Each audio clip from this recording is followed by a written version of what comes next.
안녕하세요. 오늘 원자핵공학 미래 시간에는 탄소 중립 원자력의 기회라는 제목으로 얘기를 하겠습니다.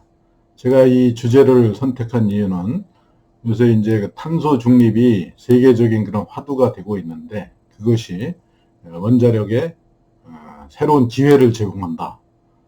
전기뿐만 아니라 열이나 수소 생산에 이렇게 활용할 수 있는 원자력이 탄소 중립을 달성하는 데 아주 중요한 역할을 할 것이기 때문에 원자력에 밝은 미래가 있다. 이런 관점에서 이 주제를 선택을 했습니다. 그래서 세계적으로 이제 탄소 중립을 위해서 재생에너지 확대를 주로 추진하고 있는데, 우선 우리나라에서 재생에너지 확대 가능성과 한계에 대해서 알아보고, 그다음에 이제 원자력의 여러 가지 특장, 장점을 소개한 다음에 그 장점 때문에 이제 세계적으로 원자력이 이용이 확대되는 그런 추세에 있는데, 거기서 이제 큰 역할을 할 수 있는 우리나라 원전의 그 경쟁력을 좀 말씀드리고, 그다음에 이제 아까 얘기한 대로 원자력이 수소를 생산하는 데 이용할 수도 있고 이용될 수도 있고, 그다음에 또 여론으로도 이용될 수 있는데, 거기 관련된 원자력 수소와 또 스몰 마듈러 리액터, 여론으로 사용할 수 있는, 나아가서 마이크로 모듈러 리액터까지 말씀드리고 결론을 내리겠습니다. 자, 요새 이제 탄소 중립이 화두죠. 그래서 우리나라도 이제 얼마 전에 탄소 중립 위원회라는 데서 2050 탄소 중립 시나리오 3가지를 이렇게 발표를 했어요. 그 내용을 보면, 먼저 우리나라의 온실가스 배출 현황을 보면, 온실가스가 7억 3천만 톤 정도 배출이 되고, 숲 같은 데서 흡수되는 게 한 4천만 톤 돼서 네트로 이렇게 배출되는 게 6억 9천만 톤 정도 되는데, 그 중에서 이제 발전 부분에서 나오는 게 한 39%, 나머지 60% 이상이 이제 다른 부분에서 나옵니다. 수송, 예를 들어서 뭐 자동차 이런 데서 나오는 거고, 그다음에 철강, 제철할 때 또 14%씩, 전체 14%씩 이렇게 나오는데, 탄소 중립을 달성하기 위해서는 그래서 먼저 이제 발전 부분에서 발생하는 이산화탄소를 줄여야 될 뿐만 아니라, 다른 분야, 60% 이상을 차지하는 다른 분야에서도 이산화탄소 온실가스 배출을 줄여야 되는데, 그러기 위해서는 이제 일단 발전을 무탄소로 하고, 그 다음에 그렇게 만들어진 전기를 다른 분야에 이렇게 적용을 해서 저희 에너지의 전기 화율을 높일 필요가 있습니다. 그래서 2050 탄소 중립 시나리오에서는 일단 이제 에너지 수요를 뭐 여러 가지 효율화, 뭐 소비 억제 이런 거를 통해서 에너지 수요는 2018년 수준으로 유지된다고 보고, 실제적으로는 약간 감소해요. 그 대신에 이제 그 전체 에너지 사용에 있어 전기가 사용하는 비중이 현재 한 20% 정도였는데, 그걸 한 40%, 45% 이상 이렇게 늘리겠다. 그래서 전기 화율이 늘어나는 거죠. 그렇게 되면 이제 현재 전력이 한 평균 전력이 65기가와트, 6,500만 킬로와트죠. 수준인데, 이게 2.2배가 늘어나서 140기가와트가 될 거다. 전력이 이제 발전을 해야 되는 게 엄청 늘어나야 되는 거죠. 이제 근데 그 발전 양을 어떻게 충당할 거냐라고 이제 시나리오 3개를 냈는데, 일단 기본적으로 현재 그 탈원전 기조를 유지해서 원전은 이제 원천적으로 배제를 한 상태에서, 1화는 이제 저석탄, 2화는 무석탄, 석탄을 완전히 없앤다는 거예요. 3화는 이제 넷제로인데, 이 1, 2화는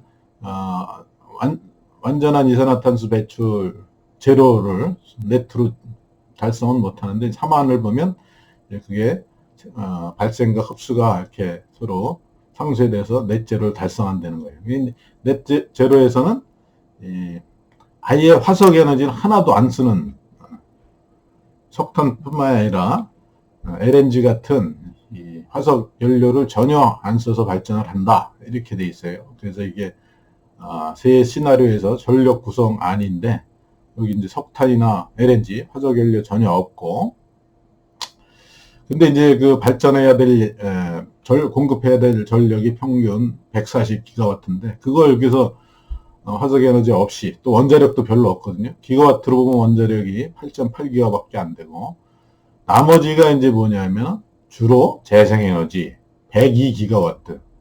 그 다음에 이제 여기 무탄소 신전원 이렇게 돼 있는데, 이게 뭐 사실 정체불명의 뭐 수소 터빈, 뭐 암모니아 터빈 이런 걸 한다는데, 이건 아직 기술도 제대로 없고 효율도 굉장히 낮은 건데, 그거를 31기가와트 이렇게 해놔서 총 144기가와트로 이렇게 이제 발전을 하게 구성을 해놨는데, 이제 문제는 여기 이제 102기가와트, 71%의 전체 전력의 1%에 해당되는 거는 재생에너지로 하기로 했는데, 그 재생에너지 이제 그만큼 태양광이나 풍력으로 102기가와트를 조달할 수 있느냐, 생산할 수 있느냐가 문제인데, 이게 이제 에너지 기술 연구원이라는 데서 우리나라에서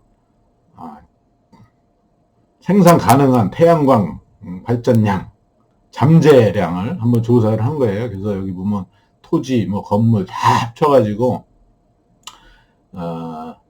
그 시설 용량을 한번 구해봤더니 480기가와트 이렇게 됐어요. 여기에는 이제 지금 현재 태양전지 효율이 20%인데, 그 얘기는 이제 태양광 패널로 들어오는 태양광 에너지의 20%만 전기로 이렇게 변환할 수 있는 그런 게 이제 태양전지 효율인데, 그게 앞으로 기술 발전이 돼서 34%가 된다고 가정해요. 그럼 같은 면적에서도 더 많이 이제 전력이 나올 수 있는 거죠. 그렇게 해서 480인데, 우리나라는 이제 태양광 그 이용량, 그러니까 태양광은 낮에 발전이 많이 되고 정오에 많이 되고 아침 저녁으로 적고 밤에는 없잖아요. 그래서 이제 그걸 고려하면 하루 평균 생산할 수 있는 전력이 시설 용량에 대해서 얼마냐 볼 수 있는데, 그게 이제 연평균으로 보면 15% 정도 돼요. 그래서 480 있으면 실제 태양광으로 공급할 수 있는 전력은 평균적으로 71기가와트 정도 되는 거죠. 아까 이제 전체 100이라 했는데, 그 중에 이제 70 정도, 그러니까 전체 한 반, 50% 정도는 태양광으로 이제 공급을 한다는 얘기예요. 풍력은 보면 이제 마찬가지로 이 잠재 발전량을 잠재로 발전할 수 있는 가능량 계산해 보면 14.7기가와트. 이거 태양광 풍력 다 합치면 86밖에 안 돼요. 102가 돼야 되는데. 그래서 좀 모자르는데, 아마 이제 결국은 풍력을 더 느려야 될 거예요. 더 어려운 데다 깔고. 그래서 현재로 보면 이제 풍력이 태양광이 한 5분의 1 정도밖에 안 돼요. 태양광이 훨씬 이제 많은 거죠. 그래서 우리나라 이 재생에너지 확대는 태양광으로 갈 수밖에 없는데, 태양광은 근본적으로 이제 그 변동성 문제가 있어요. 이게 이제 우리나라 태양광 발전량을, 태양광 발전이 제일 잘 되는 5월 달과 또 이제 12월 달에 대해서 그린 건데, 이게 하루 시간대별로 그린 거예요. 그래서 여기 뭐 1일이 있고 뭐 31일, 31일간을 그린 건데, 이제 이걸 월 평균으로 하면 이렇게 돼요. 그래서 정오 시간에 제일 많고 아침 저녁으로 적고, 여기 이제 물론 새벽과 밤에는 없는 거죠. 5월 달에는 발전이 많이 되긴 하는데, 그 일간 변화량이 많아요.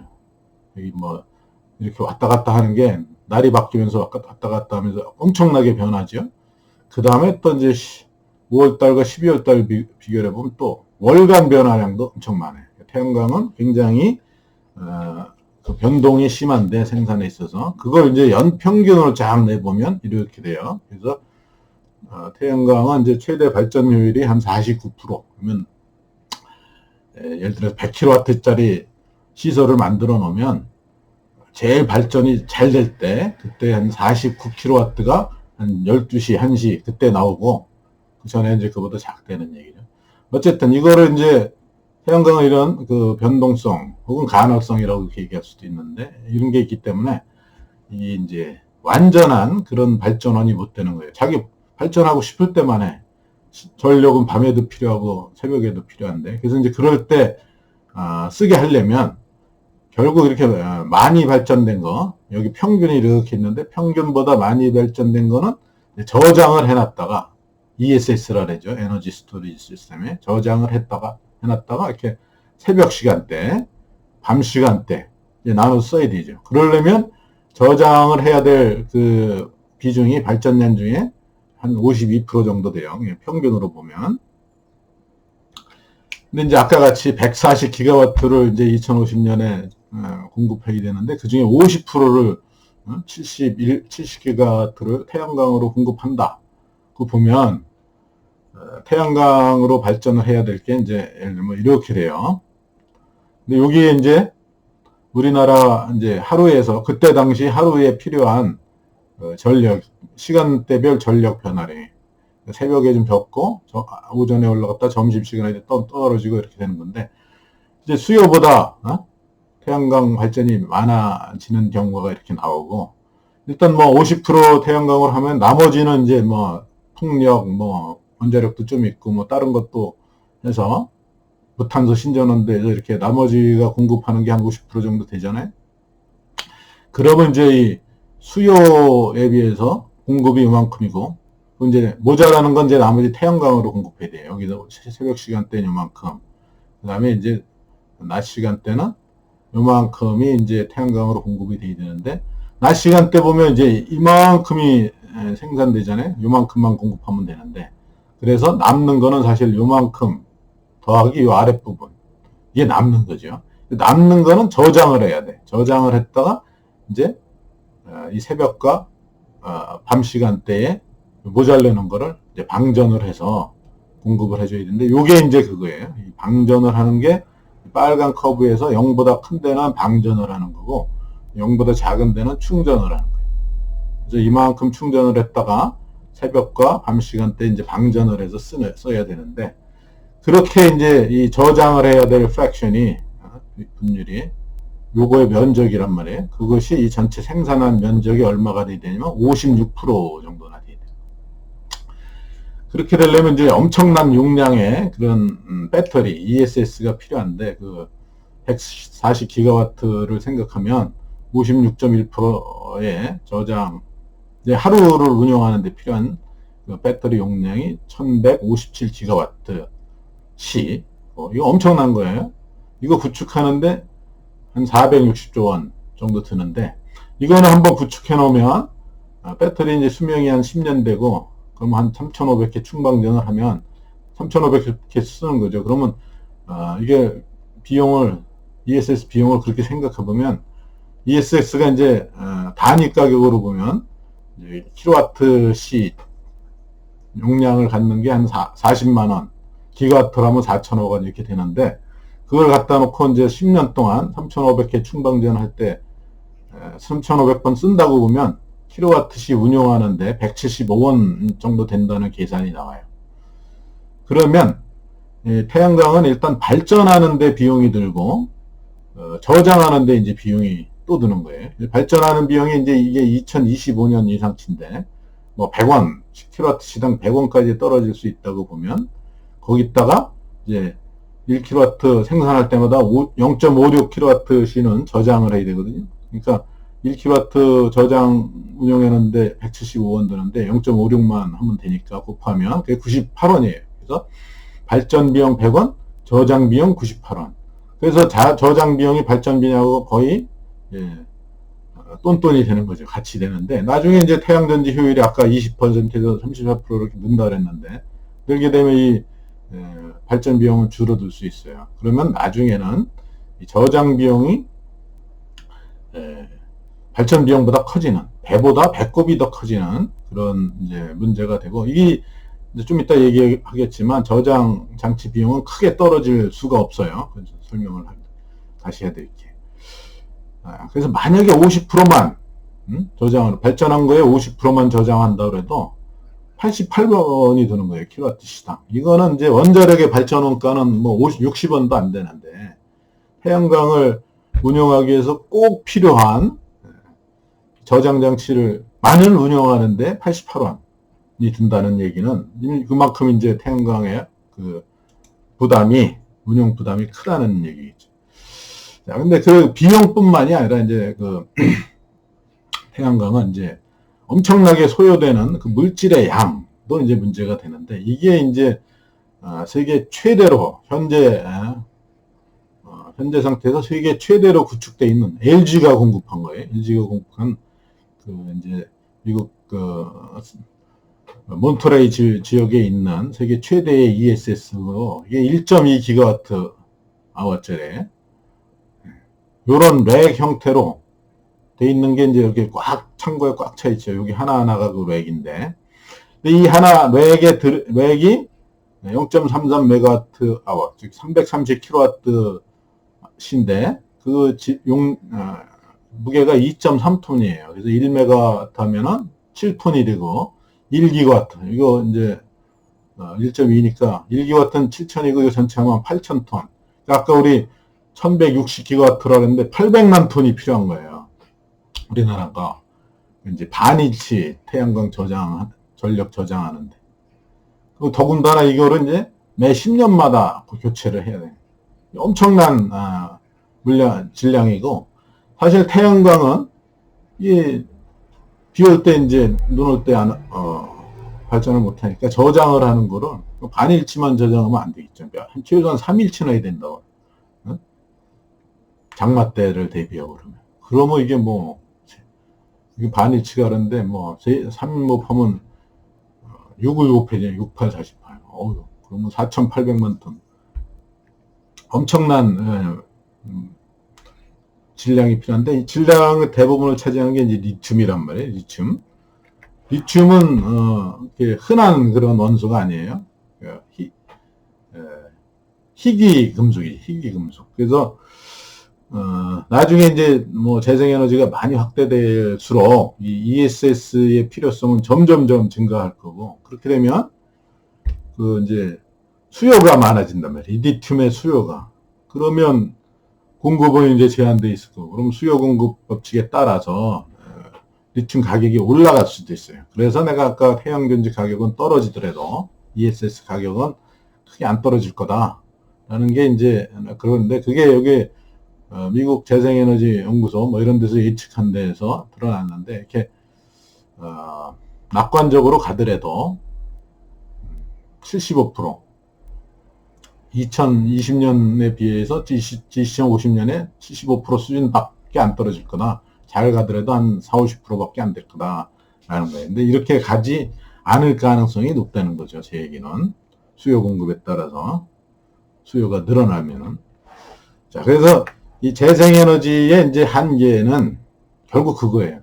태양광 발전 자체는 이제 완전한 독립적인 전력 공급원이 아니고 항상 ESS가 짝으로 가야 되기 때문에 저장 비용이 항상 고려가 돼야 되는데 저장 비용은 발전 비용보다 앞으로 더 비싸게 될 거다. 그래서 배보다 배꼽이 더 큰 그런 상황이 되고 얼마를 저장할 거냐 이것도 참 굉장히 큰 문제입니다. 저장 비용이 발전 비용보다 훨씬 커지게 된다. 그래서 재생에너지만으로 탄소 중립을 달성하려고 하는 거는 이거는 현실성이 전혀 없는 얘기다라는 거고요. 그래서 이제 결국은 원자력을 같이 가야 된다 이런 얘기예요. 원자력은 여러분들 잘 알겠지만 제일 큰 장점이 이 고밀도 에너지원이라는 거예요. 그래서 단위 질량당 우라늄 예를 들어서 1kg 생산을 할 수 있는 전력량이 석탄 15만 킬로, 그러니까 150톤이죠. 150톤에 해당되는 아주 적은 양만 있어도 막대한 에너지를 낼 수 있고 그 장점이 뭐냐면 연료 소용이 작다는 거의 장점이 일단 이제 여기 100제곱미터라 했는데 이게 이제 우리 보통 아파트 30평 정도의 면적이에요. 거기에 원자력 발전소 1기가와트짜리가 25년 동안 사용할 수 있는 연료를 거기다 저장을 할 수 있어요. 좁은 공간에 25년치 저장을 할 수 있기 때문에 일단 이제 연료를 다량으로 확보해서 오래 쓸 수 있게 저장해 두는 게 가능하죠. 그 얘기는 이제 외부의 어떤 요인에 의해서 우라늄 값이 올라간다든지 이런 거에 의해서 발전 비용이 올라갈 그런 변동성이 적다는 얘기고 일단은 또 그거에 더해서 발전 비용에서 차지하는 연료 비용이 굉장히 작아요. 15%밖에 안 돼요. 그래서 일단 그 낮은 연료 구성 때문에, 연료비 때문에 전체적인 발전 원가가 원자력이 굉장히 싸요. 아까도 얘기했지만 60원 per kWh로 석탄보다도 싸고, 뭐 이제 LNG 같은 거에 한 반값 정도 되는 거죠. 그리고 이제 좁은 공간에 오래 쓸 수 있는 걸 저장을 할 수 있기 때문에 에너지 안보, 또 안보성이 높다. 이게 이제 장점이고요. 사용 해결료도 사실 심각한 문제라고 그러는데, 사실은 발전량에 비해서 생성되는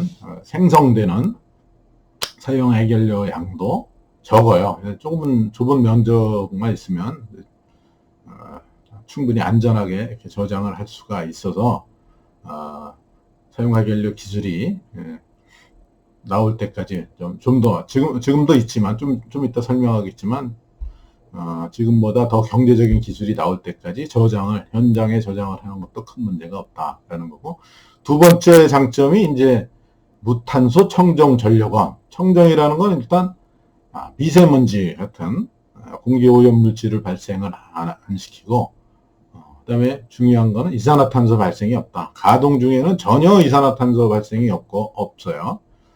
그렇지만 이제 원자력 발전소를 건설을 한다든가 아니면 해결료를 만드는 과정에서 이산화탄소가 조금 발생을 하는데, 그래서 전주기 이산화탄소 발생량을 보면 킬로와트시당 12g인데, 이건 석탄의 820, LNG의 490보다 이제 월등히 작아서 원자력은 무탄소 청정 전력원이다, 이렇게 얘기할 수가 있어요. 참고로 태양광은 저게 48이에요. 뭐 원자력이 태양광보다 더 작지만, 태양광도 이제 그 태양광 패널 제조할 때 이제 이산화탄소가 발생돼서 높긴 한 거죠. 그렇지만 태양광도 뭐 48이니까 석탄이나 LNG보다는 훨씬 작은 거죠. 그렇지만 원자력은 그거보다도 태양광보다도 4분의 1 수준이다. 이산화탄소 발생. 이게 중요한 장점이고, 사람들이 원자력이 굉장히 위험하다 이렇게 생각을 하고 있는데, 사실상은 원자력은 이 생명 안전성이 가장 높은 그런 발전원입니다. 그게 오랜 가동 이력으로서 입증이 됐는데, 지난 한 60여 년 동안 세계에서 630여 개의 원전이 가동 이제 됐는데, 그게 이제 1년 원전이 하나가 1년 가동되면 1가동년, 그런데 그거 다 합치면은 19,000 가동년이에요. 그러면서 전력을 이제 1200기가와트 기가와트년만큼 생산을 했어요. 그동안 이제 원자력의 그 방사능 위해로 사망한 사람은 43명이, 이게 딱 체르노빌 사고 한 건에서 43명이 나왔는데, 바로 죽은 사람, 현재 작업자 28명, 그 다음에 이제 어린애들이 6,000명이 갑상선 암에 걸렸는데, 그 중에 15명이 이제 죽고 나머지는 완치가 됐어요. 그래서 좀 합치면 43명. 후쿠시마에서 방사선 문제로, 방사선 위해로 죽은 사람 한 명도 없어요. 체르노빌 사고에서만 43명. 그래서 이 전력 생산량으로 사망자 수를 나눈 거, 이게 이제 치명률이라고 그러는데, 이게 이제 기가와트 이어당 0.0043이고, 이걸 킬로와트 이어를 이제 조 킬로와트 시로 바꾸면 이게 0.5명이에요. 1조 킬로와트 시당 0.5명. 근데 이제 1조 킬로와트 시는 114기가와트인데, 우리나라에서 여태까지 40여 년 동안 이제 원자력 발전을 하면서 생산한 전력량이 4조 킬로와트시가 안 돼요. 그러니까 이 치명률을 적용하면 0.5 곱하기 4하면 2명 정도가 이제 원자력 발전으로 죽었을 수가 있는데, 우리나라 한 명도 안 죽었죠.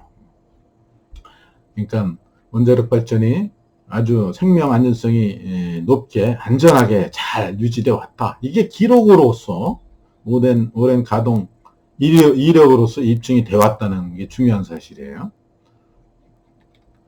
그 다음에 이제 사용 해결료가 문제지 않느냐, 화장실 없는 아파트 뭐 이런 얘기로 비난을 하는데, 그건 또 사실을 잘 모르고 하는 얘기예요. 사용 해결료는 이렇게 이제 두꺼운 구리용기, 5cm 구리용기에다가 몇 개를 집어넣고, 이렇게 이제 땅 속에 안반에 지하 500m에 구멍을 파서 묻은 다음에, 그 주위는 이제 이렇게 벤토나이트라는 이제 점토질의 물질로 이렇게 채워요. 자, 이렇게 하는 이유가, 일단 점토질로 채우는 이유가, 이게 이제 벤토나이트라는 게 강력한 방수제예요. 물이 침투를 하면 딱딱해져 갖고 더 이상 이제 안으로 더 못 들어가게 이렇게 막아주는 그런 역할을 하고 있고, 그래도 이제 이게 또 방수제가 이제 성능이 저하돼서 물이 좀 용기 표면으로 오게 되면, 그때는 이제 두꺼운 구리 용기, 이렇게 5cm 정도 되는 두께의 구리 용기를 만나게 되는데, 이 구리를 쓰는 이유가, 구리가 이게 내 부식성이 굉장히 강한 그런 물질이에요. 우리가 뭐 단유세문경, 뭐 그다음에 청동기 유물 이런 거 출토한 것 보면은 이렇게 닦아보면 그냥 거기 단유세문경에 아주 가느다란 선무늬 이런 것들이 아주 깨끗하게 잘 보일 정도로 부식이 잘 안 되는 물질이에요. 철은 다르죠. 철은 다 부식돼서 철기 시대 유물은 잘 안 남아 있는데 청동기 시대 유물은 다 남아 있단 말이에요. 그래서 물이 와도 잘 부식이 안 되는 그런 걸로 5cm 정도 이렇게 해놓으면 이게 뭐, 10,000년 이상 이게 부식이 안 되게 이 안에 있는 게 잘 빠져나오지 않는다는 거를 이제 실험적으로 입증을 해서 지금 이런 방식으로 핀란드에서 사용하길래 처분장이 건설이 되고 있고, 스웨덴에서도 동일한 방식으로 건설하는 게 이미 허가가 났고 주민 동의도 구해졌어요. 그래서 중요한 사실이 현재 기술로도 사용하길래 안전처분이 가능하다.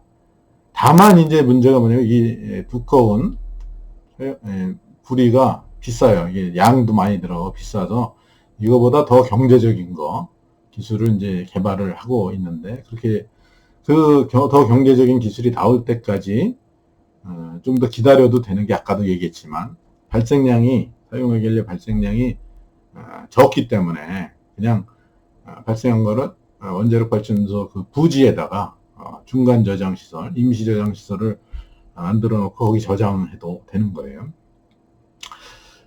이 원자력에 대해서 이게 생명 안정성도 높고 사용하길로 처리 처분도 사실상 가능하다는 사실을 이제 사람들이 더 많이 알기 시작해서 세계적으로 이제 원자력을 진흥하는 그런 움직임이 이제 점점 더 확대되고 있는데, 이 사람이 그 존 켈리라고 과거 민주당 출신으로 국무장관 했던 사람인데, 이때 이 사람이 반핵이었던 사람이, 근데 이 사람이 이제 원자력의 이런 장점을 알고서 이제 친핵으로 바뀌었어요.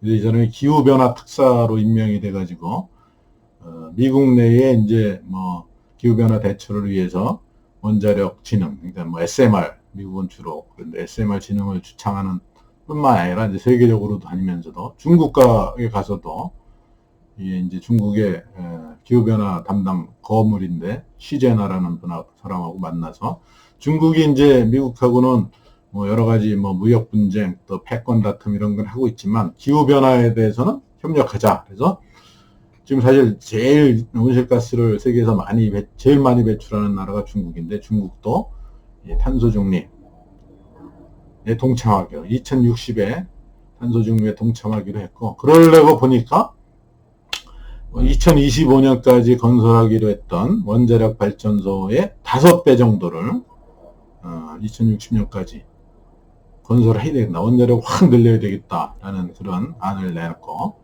이유도 이제 소위 텍소노미, 그러니까 발전소에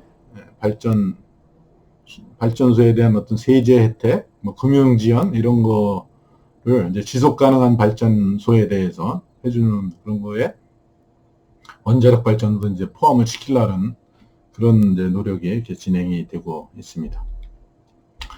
세계적으로 이제 원자력 발전소가 후쿠시마 사고 이후에도 계속 건설이 되고 있고, 그래서 현재 건설되는 게 57기예요. 우리나라가 이제 4기, UAE에서 짓고 있는 거 포함해서.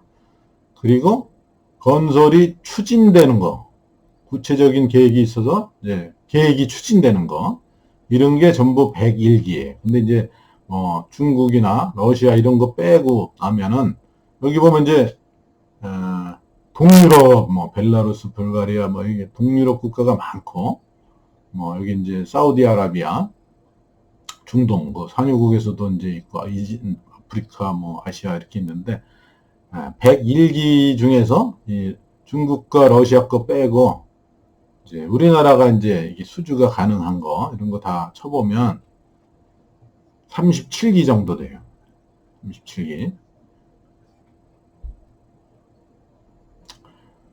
그래서 요게 이제 우리나라가 수주 경합에 뛰어들 수 있는 거가 되겠고, 이제 건설이 검토 중인 거.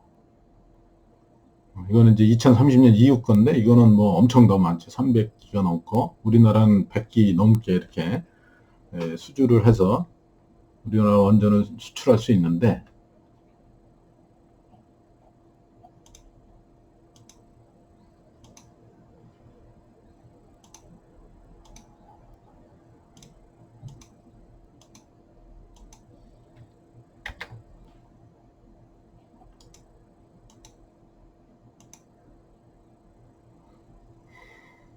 근데 이제 우리나라뿐만 아니라 미국도 이제 세계에서 원전 시장이 확대되는 거에 걸 주목하고 거기에 이제 미국의 그 원자력의 그 세계 시장에 대한 영향력을 회복하기 위한 그런 전략을 이렇게 수립해 나가고 있었어요. 작년부터.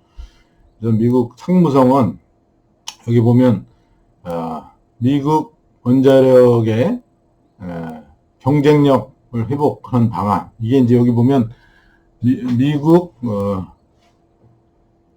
국가 안보 확보 전략이라는 제목 부제가 붙은 보고서를 통해서 이런 그 미국 수출력 원자력 수출 경쟁력 강화 전략을 이렇게 세웠는데 일단 세계 시장은 2030년까지 5천억 내지 7,400억 달러를 전망을 하고 이 시장에서 지금 현재 중국과 러시아가 장악을 하고 있는데 그게 이제 미국 안보에 위협이 된다고 이렇게 보는 거예요. 왜냐하면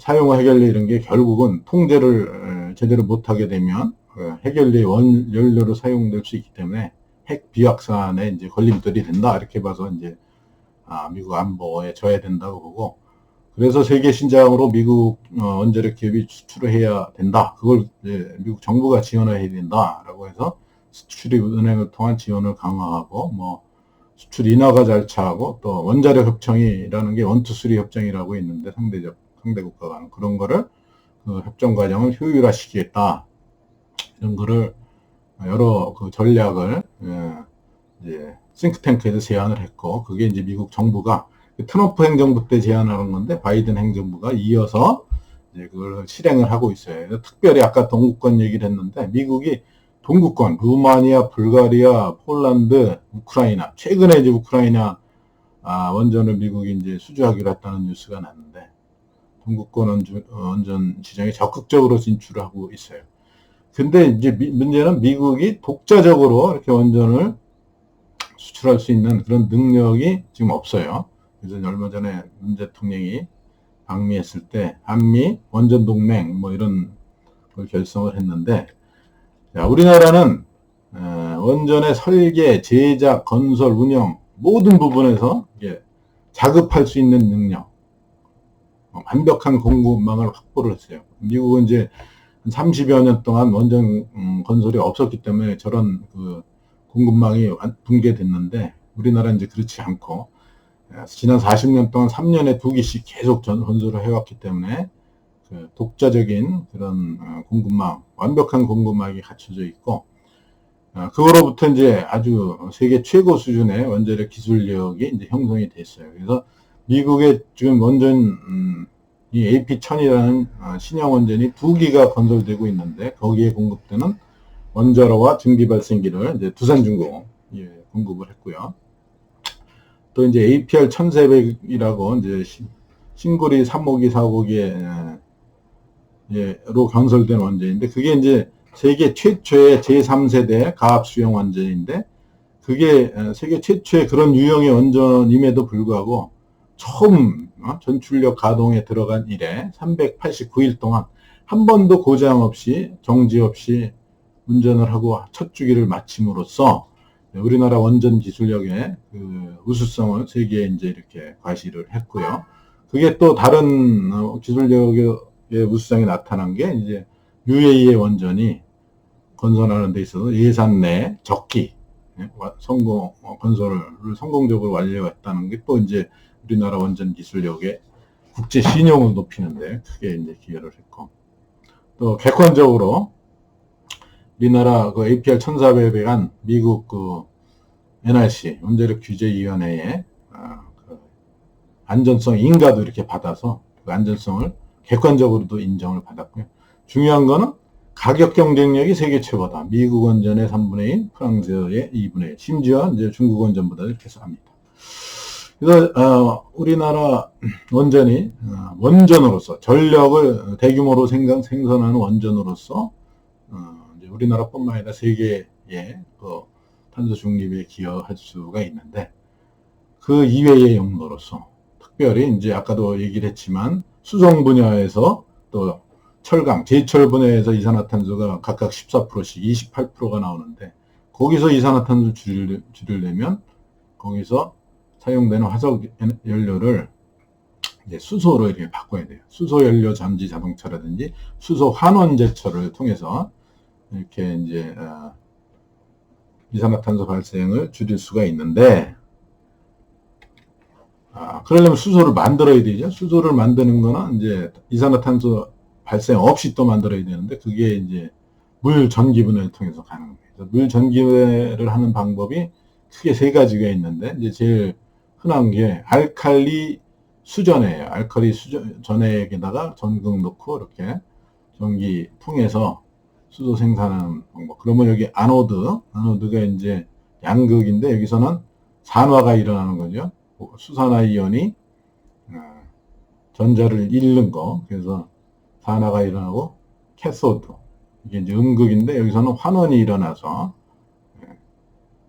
수소를 전자를 받아서 수소가 이렇게 발생되는데 자 그런 게 여기 이제 전달되는 이온이 종류가 달라서 세 가지가 있는데 여기는 수산화 이온이 이동하고 또 양성자 교환막 수전의 장치가 있는데 그거는 이제 양성자가 이렇게 이동하는데 이 두 개는 상용화가 된 그런 수전의 장치. 요거는 이제 수소 연료전지 자동차 뭐 이런 데 쓸 수 있고 아주 편리하고 소금성 이런 게 좋은데 알칼리는 이제 대량으로 생산하기가 좋고 반면에 이제 이게 고체 산화물 수전해법이라는데 이게 이제 고온에서 작동되는 거예요. 이건 산소가 이렇게 이동하는데 이거는 아직까지는 상용화가 덜 된 실험실 수준에서는 충분히 입증이 됐지만 고온 750도 이런 데서 이제 가동하는데 상용화는 아직 덜 된 건데 개발이 진행되고 있는 장치.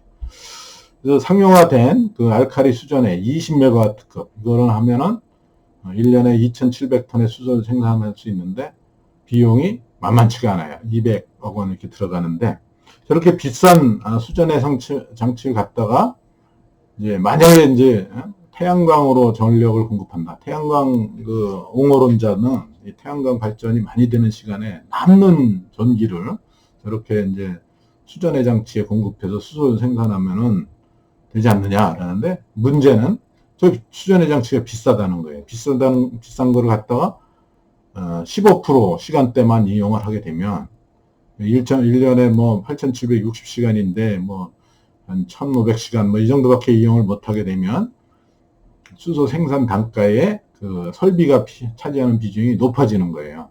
거기다가 이제 생산 비용이 전기요에 따라서 달라지는데 이제 앞으로 수소가 태양광이 싸져서 100원, 킬로와트 시당 100원 된더라도 이용률이 15%나 20%면 이게 거의 뭐 한 9,000원 선, 킬로그램 수소당 9,000원 선 이렇게 비싸게 되는 거예요. 근데 원자력은 이제 그렇지 않죠. 원자력은 일단 이제 언제든지 만들 수 있어요, 수소를. 가동 이용률이 거의 100%고 뭐 일반적으로는 90% 이렇게 잡는데 90%나 100%나 별 차이가 없어요. 그 다음에 이제 전기 요금이 원자력 발전 효과는 60원. 이거 지금 알칼리 수전으로 하더라도 3,600원 선이면 수소를 만들어낼 수 있어요. 근데 이제 목표는 수소 공급가가 3,000원 이하인데 저거보다 이제 그럼 더 싸져야 되는데 그걸 할 수 있는 게 이제 아까 얘기한 고체 산화물세를 이용한 고온 증기 수전인데 결국 이제 전기 분해를 한다는 건 뭐냐면 물 분자에 이렇게 구속되어 있는 수소 원자를 에너지를 줘서 결합 에너지를 이기게 에너지를 줘서 떼어내는 건데 그러려면 그 결합 에너지를 이길 만큼 에너지를 줘야 되는데 그게 전기 분해 같은 경우는 전기로 거의 다 주는 거고 또 그거를 일부를 열을 통해서 고온으로 이제 공급을 해주게 되면 열을 통해서 줄 수가 있어요.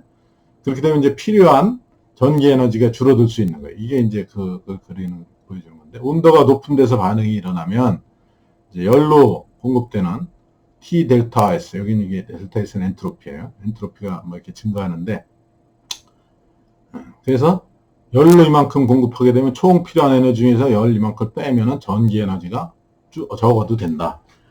근데 이제 전기를 원자력으로 만들거나 뭐 이렇게 할 때는 열 에너지 중에 예를 들어서 한 35% 정도만 전기로 바뀌어요. 그 열역학 법칙 때문에 그렇죠. 근데 이제 열을 직접 쓰게 되면 이제 전기로 전환하는 때 손실 65%를 이제 줄일 수 있으니까 그만큼 이제 에너지 이용 효율이 늘어나는 거예요. 그래서 원자력 발전소에는 증기가 나오는데 그 증기를 이용해서 그 증기의 열을 이용해서 이제 고온 증기 수전회를 하게 되면 수소 생산의 효율이 높아지고 그럼 단가가 더 싸질 수가 있는 그 방식을 지금 현재 운용되고 있는 원전에서 미네소타의 프레어리 아일랜드라는 원전이 있는데 거기서 지금 미국 DOE 미국의 에너지성의 연구비 지원을 받아서 아이다호 내셔널 랩 주도로 이 고온 증기 수전회 기술을 원전에서 나오는 증기를 이용해서 수소를 만드는 기술을 지금 개발을 하고 있어요. 이게 작년부터 시작돼서 내년까지 실증을 하는 게 이제 목표예요.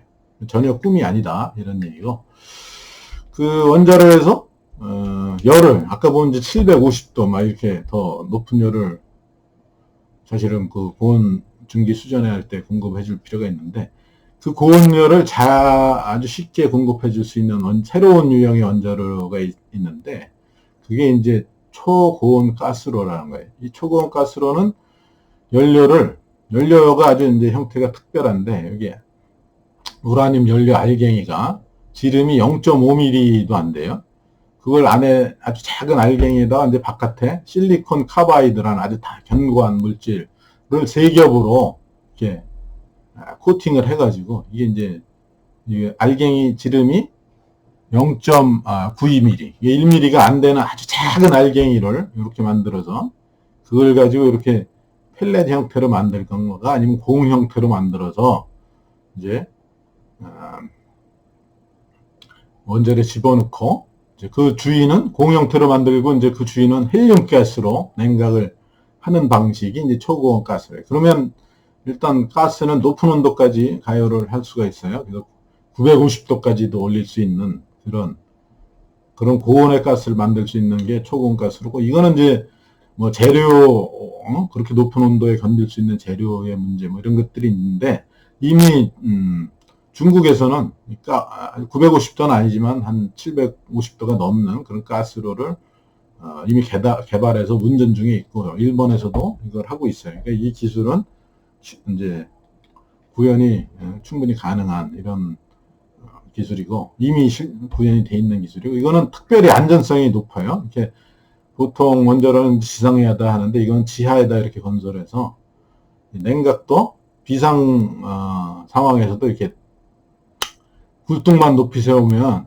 대류를 이용해서 찬 공기는 들어가고 데워진 공기는 굴뚝을 통해서 이렇게 나가는 자연 대류를 이용해서 냉각을 할 수 있고, 또 여기 이게 고온이고 이게 여기 흑연이 이렇게 주위를 감속제로 있는데 그 고온에서 흑연이 복사를 통한 열 전달로 땅으로 이렇게 연결돼서 특별히 전기를 통한 펌프로 냉각을 안 시켜도 자연적으로 냉각이 될 수 있다는 그런 장점이 있고, 이 아까 얘기한 이 삼중 피복을 트리소라고 그러는데 그거는 아주 높은 온도까지 올라가더라도 1800 이상이 돼야지 이제 녹는데 그렇게 올라갈 일이 없다는 거예요.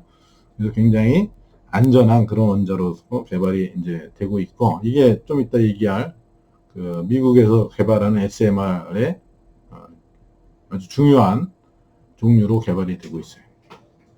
그래서 수소를 원자력으로 수소를 생산할 수 있는데 지금 기술로 그러니까 알칼리 수전에 이미 대용량으로 만들 수 있는 그거를 싼 원자력 전기를 사용해서 하게 되면 한 3,500원, 킬로그램당 3,500원 수준으로 재생에너지 태양광으로 하는 거에 비해서 최소한 2.5분의 1, 반 이하 값으로 이렇게 생산을 할 수가 있고, 이렇게 되면 또 어떤 장점이 있냐면, 이제, 수소 생산량을 조절함으로써 이 태양광의 변동성을 이렇게 태양광 원자력하고 같이 운영을 하면서 수소 생산량을 조절해서 태양광이 많이 나올 때는 이제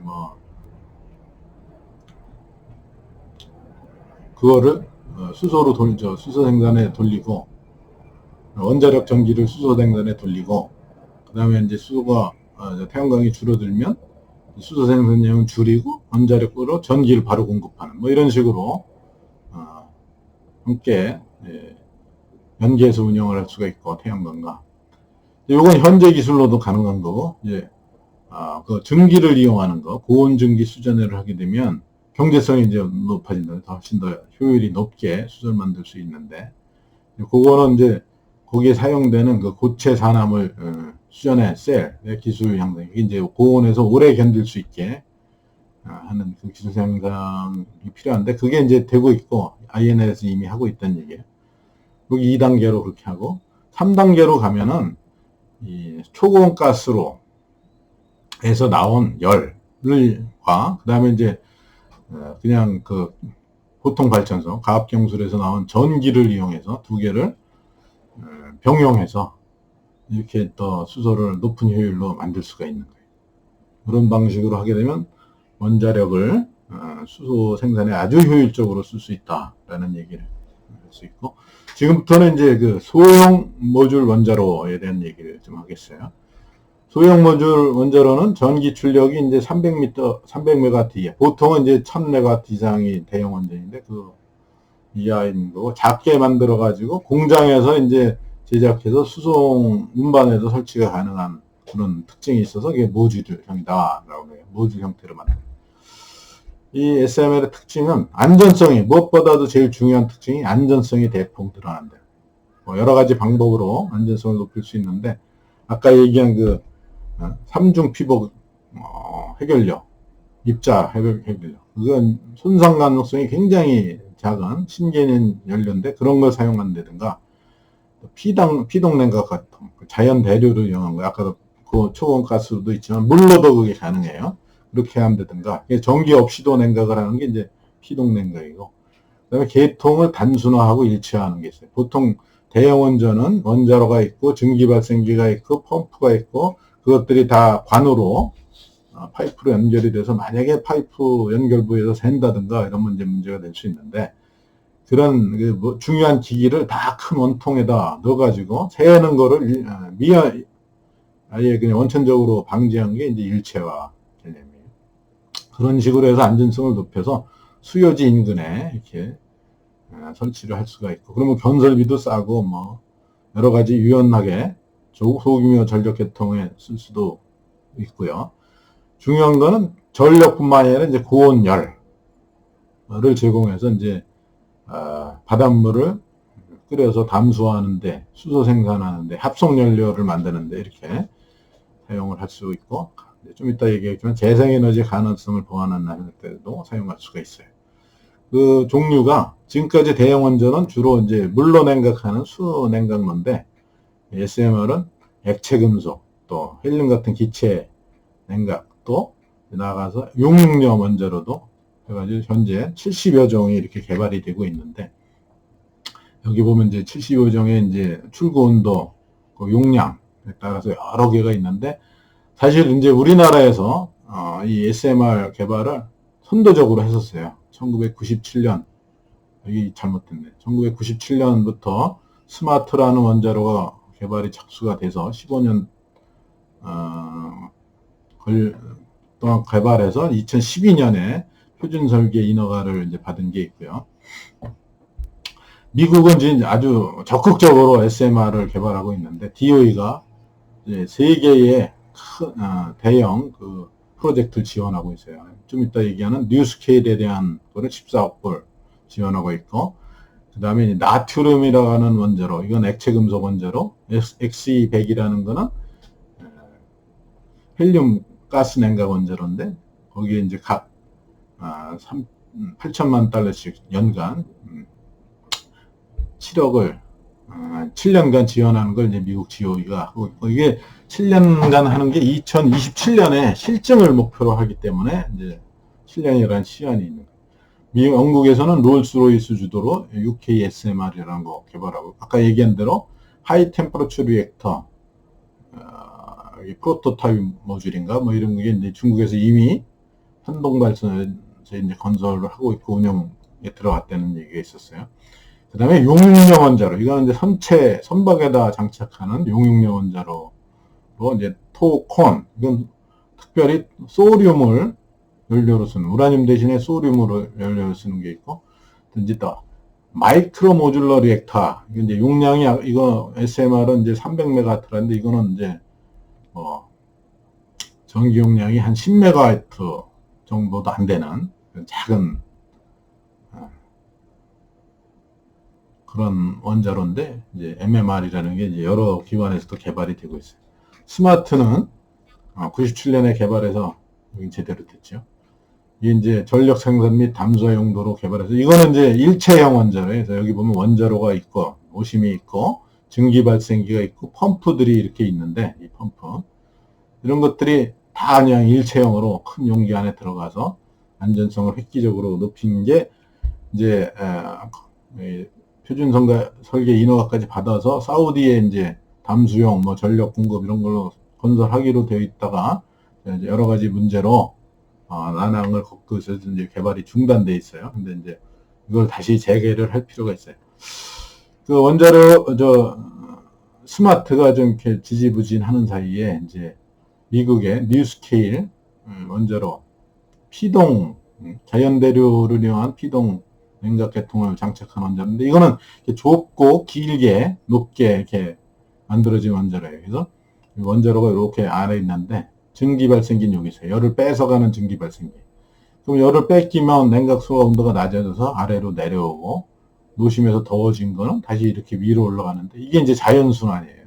펌프 없이 가동되는 거라 전기가 끊어진 비상 상황에도 잘 원자를 냉각시킬 수 있다는 장점이 있고, 요거를 이렇게 작은 거를 모듈형으로 만들어서 이렇게 트럭에다 싣고 가서, 발전소에서는 풀 형태로 만들고, 이렇게 싣고 가서 이렇게 떨어뜨려서 이렇게 한 구역에다 하나씩 이렇게 집어넣는 식으로 풀에다 집어넣어서, 이렇게 해서 이제 엄청난 양의 물을 주위에 이렇게 배치함으로써 또 냉각 효율을, 냉각 능력을 이렇게 향상시켜서 안전성을 높인 이런 원자로예요. 그래서 이거는 이제 NRC 인가가 났고, INL 부지에 아이다호에 건설을 해서 2029년에 1호기를 만들려고 돼 있고, 준공하려고 돼 있고, 여기 이제 대선중공업이 이런 원자로 기기를 제작해서 이제 납품하려고, 그거를 이제 지분의 참여를, 투자를 참여해서 일정 지분을 갖도록 여기 같이 하고 있고요.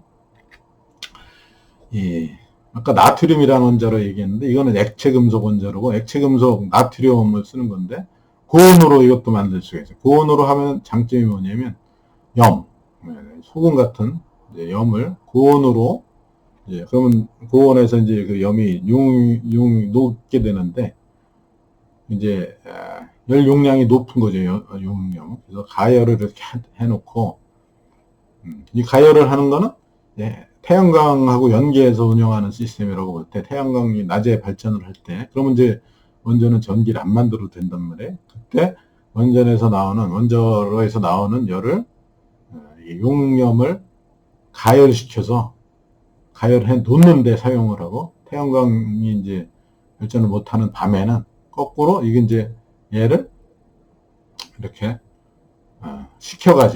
시키는 과정 통해서 이제 증기를 만들어서 발전을 하는. 그래서 그리고 이제 식혀진 건 다시 이제 낮에 데우는 거죠, 이렇게.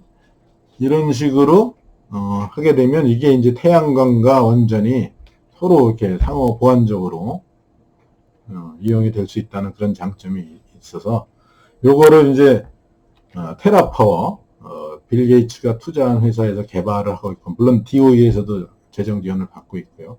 워런 버핏이 같이 이제 투자해서 와이오밍에 이게 이제 석탄 석탄 발전소 이제 앞으로 폐기시켜야 되는데 그 부지에다가 저런 소규모 나트륨 원자로를 이제 건설하겠다. 2027년까지 건설하겠다라는 실증 의지를 가지고 추진을 하고 있고, XE100이라는 거는 아까 얘기한 그 트리소 연료를 사용해서 가스로 냉각하는 그런, 그래서 안전성을 굉장히 높인 건데, 200메가와트 열출력이고 전기 출력이 80메가와트.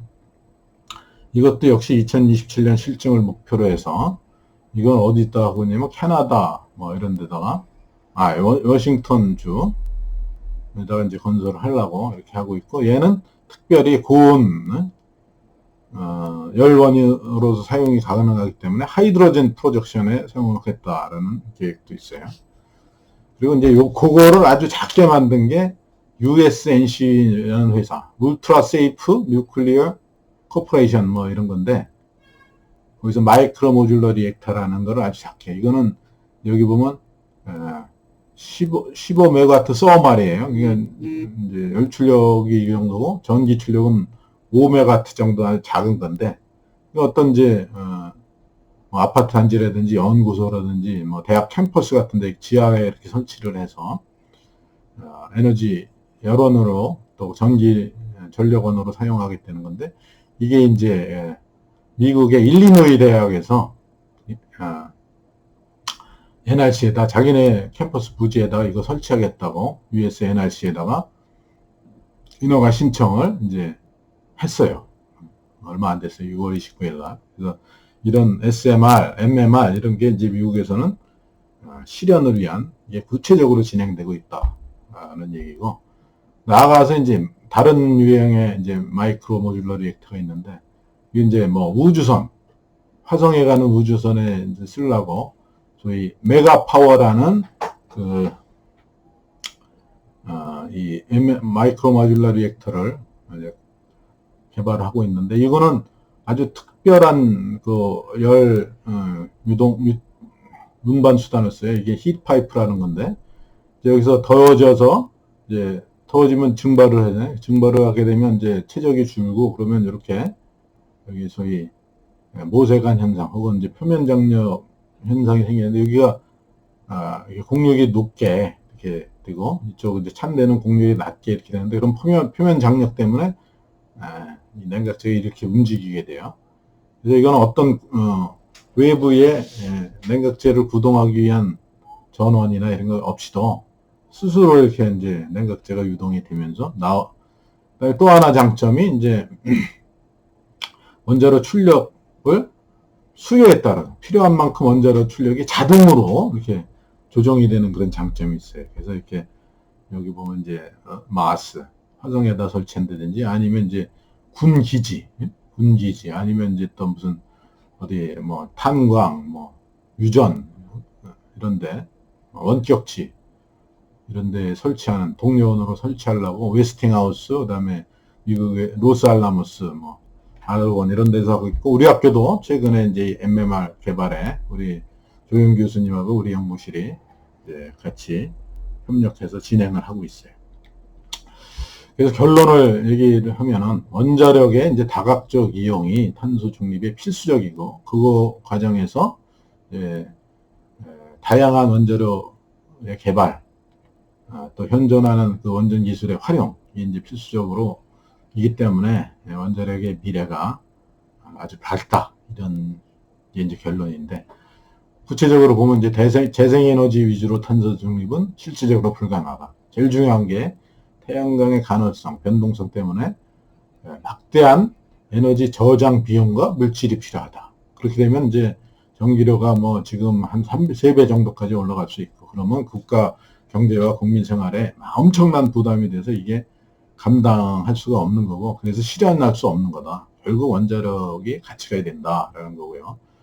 원자력이 이제 생명 안전성이 높고, 뭐 사용 해결료도 발생량이 적고, 현재 기술로도 안전 처분이 가능하다는 거, 이제 이런 게 알려지면서 원자력에 대한 인식 개선이 있고, 세계적으로 그래서 대형 원전 건설이 증가하고 있고, 우리나라는 이미 이제 세계 최고 수준으로 확보한 그런 원전 기술, 고도한 경쟁력으로 세계 원전 시장에서 높은 비중을 우리가 점유할 수가 있어요. 탈원전만 폐기되면.